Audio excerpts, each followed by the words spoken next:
안녕하세요. 로맨티스트의 신동희 변호사 김장천 변호사입니다. 네, 오늘 또 오랜만에 촬영을 위해서 만났습니다. 잘 지내셨어요? 전 뭐 늘 잘 지냅니다. 오늘은 좀 가까워졌네요. 네. 오늘은 편안한 분위기에서 네네. 좀 이슈되는 이야기를 한번 해보려고 하는데요. 요 요 며칠 전직 대통령의 손자가 이제 각종 이야기를 하면서 지금 언론을 뜨겁게 달구고 있습니다.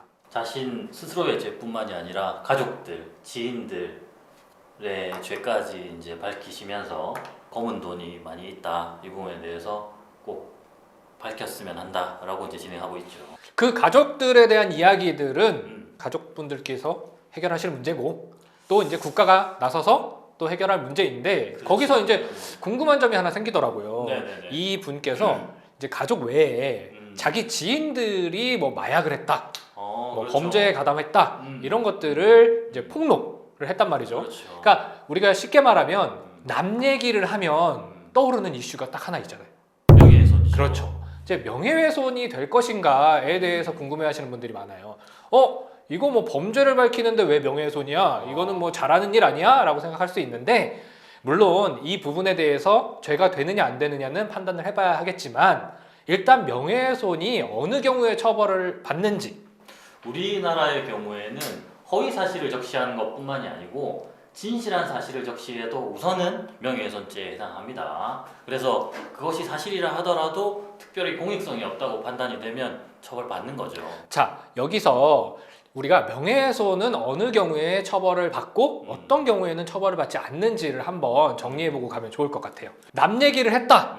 그러면 우리는 이제 명예훼손죄에 해당하는지의 길에 들어서게 됩니다. 하나의 문에 딱 들어서서 두 개의 길을 맞이할 거예요. 첫 번째 길은 진실한 사실을 적시한 명예훼손으로 가는 길. 그렇죠. 또 하나의 길은 허위사실 적시 명예훼손으로 가는 길입니다. 내가 말한 사실이 진실한 사실인 경우에는 진실한 사실을 적시한 경우에 해당하는 명예훼손으로 들어섭니다.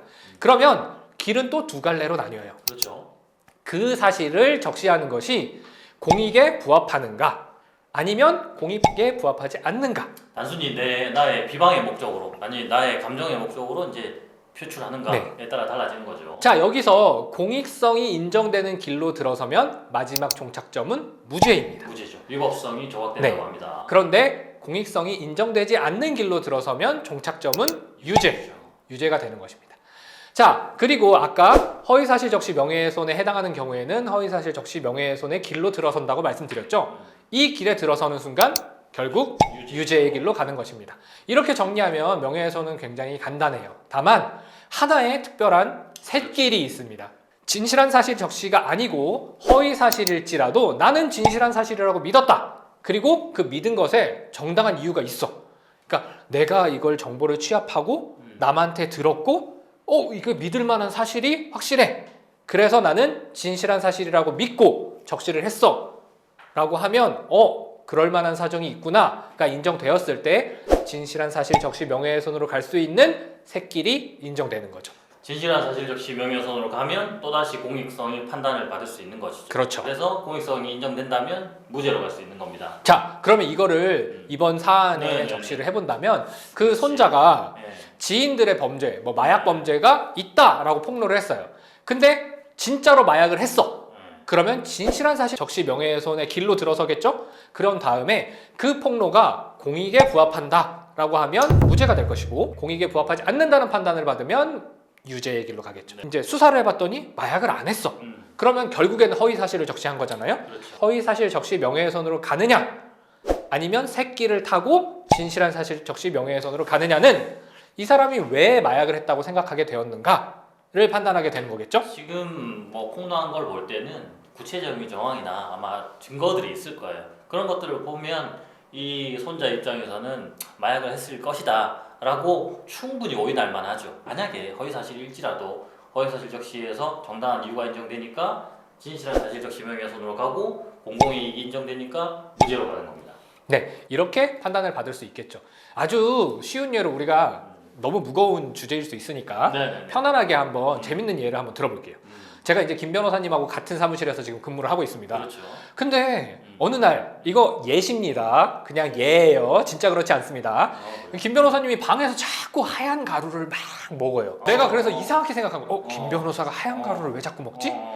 근데 어느 날 김 변호사가 막 낯선 사람들을 불러서 하얀 가루를 같이 먹어. 그랬어요? 네. 그래서 이거 안 되겠다. 김 변호사가 마약의 길에 빠져들어서 막 주변 사람들까지 같이 막 물고 들어가나 보다. 그래서 나는 막 폭로를 했어요. 인터넷에. 김장천 변호사에 대해서 실체를 폭로합니다. 사무실에서 막 지금 마약을 하고 있고 이것은 널리 알려서 마약을 멈춰야 할 것 같습니다.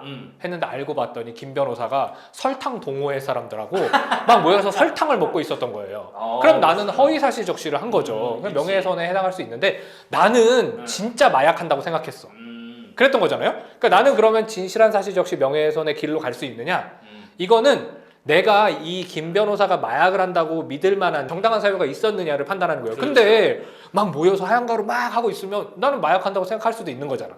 아니지. 아니야? 아니지. 그것만으로 나는 정당한 사유가 인정된다라고 판단되면 네. 허위사실 적시 명예훼손에서 진실사실 적시 명예훼손으로 가가지고 공익성으로 인정되는 가능성이 너무 많아져요. 이런 정도는 안 이 된다? 정당한 사유는 굉장히 극히 예외적으로 인정되는 사유란 말이죠. 자, 그래서 여기가 중요한 거예요. 내가 김 변호사가 마약한다고 생각할 만한 정당한 사유가 있었느냐의 판단 영역이 이제 중요한 논쟁이 되는 거죠. 예를 들어서 뭐 근처에 뭐 봉투가 계속 있었는데 뭔가 뭐 이상하다더라. 아니면 김 변호사 눈빛이 막 이상해가지고 공소수사 하더라.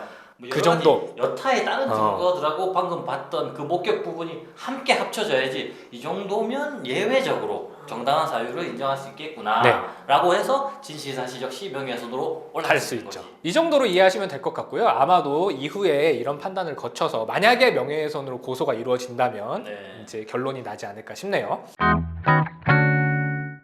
저희가 오늘은 이렇게 급하게 발생한 이슈에 대해서 이제 명예훼손과 결부시켜서 한번 이야기를 나눠봤는데요. 앞으로도 이 사건이 어떻게 진행되는지 아마 많은 분들이 궁금해하고 지켜볼 것이라고 생각합니다.